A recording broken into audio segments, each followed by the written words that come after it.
MLA Komatireddy Rajagopal Reddy కీలక వ్యాఖ్యలు చేశారు. తనపై కొందరు సోషల్ మీడియాలో అసత్య ప్రచారాలు చేస్తున్నారని, కాళేశ్వరం ప్రాజెక్టులో అవినీతి జరిగిందని మొదట ప్రశ్నించింది తానే అన్నారు.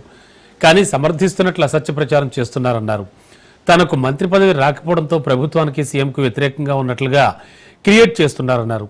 కొత్త పార్టీ పెడుతున్నట్లు, పదవికి రాజీనామా చేస్తున్నట్లు పుకార్లు సృష్టిస్తున్నారు అన్నారు.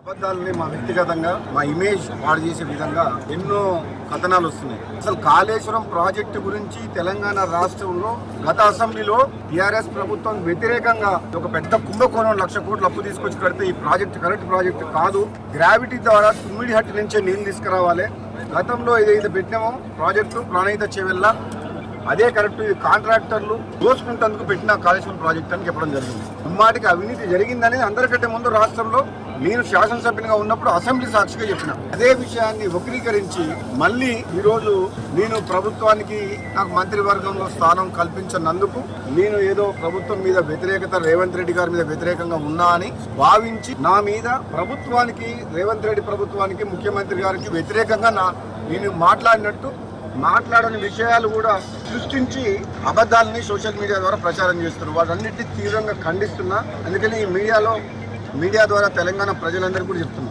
లేనిపోనిగా పదవికి రాజీనామా చేస్తున్నా అని చెప్పి ఎమ్మెల్యే పదవికి పార్టీ మారుతున్నట్టు, ఇంకో దగ్గరనైతే చూసిన కథనం కొత్త పార్టీ పెడుతున్నట్టు, ఇవన్నీ దయచేసి తెలంగాణ ప్రజలందరూ కూడా కొందరు గిట్టని వ్యక్తులు మా ప్రతిష్ట దెబ్బతీస్తేందుకు సోషల్ మీడియాలో కానీ బయట కానీ నా గురించి అవాస్తవాలు ట్రోల్ చేస్తున్నారు. కాబట్టి దయచేసి నమ్మొద్దు. నేను ఒక శాసనసభ్యునిగా కాంగ్రెస్ పార్టీ శ్రేయస్సు దృష్ట్యా కాంగ్రెస్ పార్టీని బలోపేతం చేసేందుకు కొన్ని సందర్భాల్లో ప్రభుత్వ నిర్ణయాలని ఈ విధంగా చేస్తే బాగుంటది అని